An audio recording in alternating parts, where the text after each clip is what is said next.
외교 안보 상황 등 국내외 정세가 엄중한 상황입니다.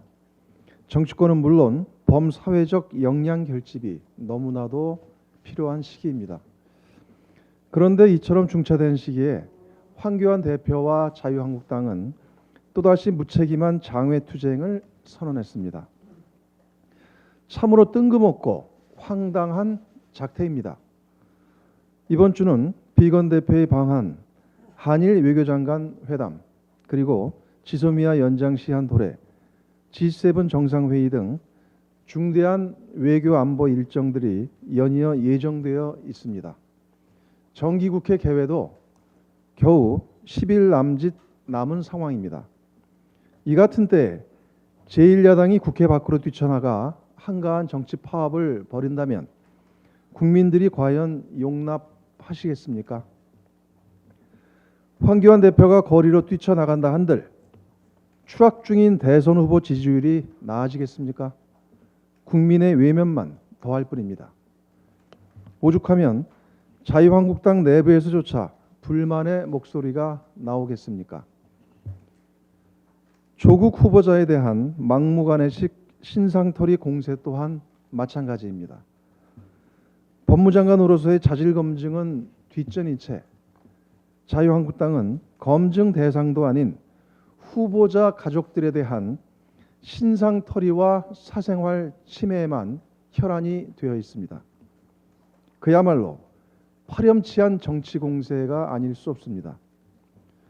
자유한국당 눈에는 조국 후보자의 동생 부부가 법무장관 후보자로 보이는 것입니까? 더욱이 자유한국당은 인사청문회법상 오는 9월 2일까지 청문회를 마무리 지어야 함에도 정작 청문회 일정을 잡는데 전혀 협조하고 있지 않습니다. 근거 없는 헛소문과 가짜 뉴스로 인사청문회를 난장판으로 만들고 사법개혁도 좌초시키겠다는 정치 꼼수가 아닐 수 없습니다. 20대 국회 마지막 정기국회가 고작 열흘 앞으로 다가왔습니다. 최악의 국회라는 오명을 씻을 마지막 기회입니다. 자유한국당은 도대체 언제까지 명분 없는 장외 대권투쟁, 시대착오적 가족 신상털이에 매달려 있을 것입니까? 인사청문회법에 명시된 기한 내에 인사청문회를 마무리 지을 수 있도록 국회 일정 조율에 협조해야 할 것입니다. 자유한국당의 책임 있는 자세를 거듭 촉구합니다. 한반도 평화를 위한 북미 대화 체계와 관련해 매우 의미 있는 한 주가 시작됐습니다. 비건 대북정책 특별대표가 오늘 방한할 예정이고 마침 어제 한미연합지휘소 훈련도 종료됐습니다. 김정은 위원장이 트럼프 대통령에게 보낸 친서에서 한미연합훈련이 종료되는 대로 협상을 재개하고 싶다고 밝힌 만큼 북미 협상이 재개될 가능성이 매우 큰 상황입니다. 이런 점에서 비건 대표의 방한은 매우 의미 있는 방문이라고 생각됩니다. 비건 대표의 방한을 계기로 북미 실무협상 재개의 단초가 마련되고 나아가 조속한 시일 내에 북미 정상회담 또한 이루어져야 할 것입니다. 북미 협상 진전 등 대내외 여건이 성숙될 경우 11월 부산에서 개최될 예정인 한아세안 특별 정상회의에 김정은 위원장을 초청하는 문제도 충분히 고려될 수 있을 것입니다. 한반도 평화가 매우 중대한 분기점을 맞고 있습니다. 이럴 때일수록 역지사지의 자세로 평화를 위한 길에 보다 속도를 내야 합니다.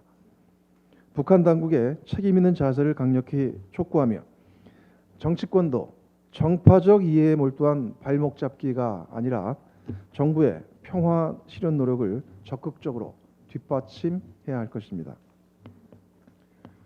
일본의 수출 규제와 관련해서도 이번 주는 중요한 고비가 될 전망입니다. 베이징에서 내일 한일 외교장관 회담이 개최될 예정이고 화이트리스트 배제 조치 시행을 일주일가량 앞두고 있고 지소미아 연장 시한 또한 4일밖에 남지 않은 상황에서 열리는 이번 회담은 사태 수습의 중대한 분수령이 될 것입니다.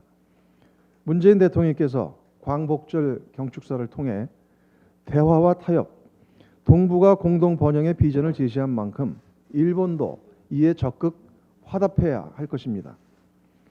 더욱이 최근 미국 등 주요 국가들이 장단기 금리 역전 현상이 나타나는 등 전 세계적으로 이른바 아래 공포, 경기 침체의 공포가 확대되고 있는 상황입니다. 이 같은 상황에서 일본의 수출 규제에 따른 갈등이 장기화될 경우 양국은 물론 글로벌 경제 또한 큰 타격을 입게 될 것입니다. 아베 정권은 양국 국민과 세계 경제를 불행으로 모는 어리석은 행동을 당장 중단하십시오. 우리 국민을 자극하는 몰상식한 망언을 중단하고 전향적인 자세로 양국 간 협의에 임해야 할 것입니다.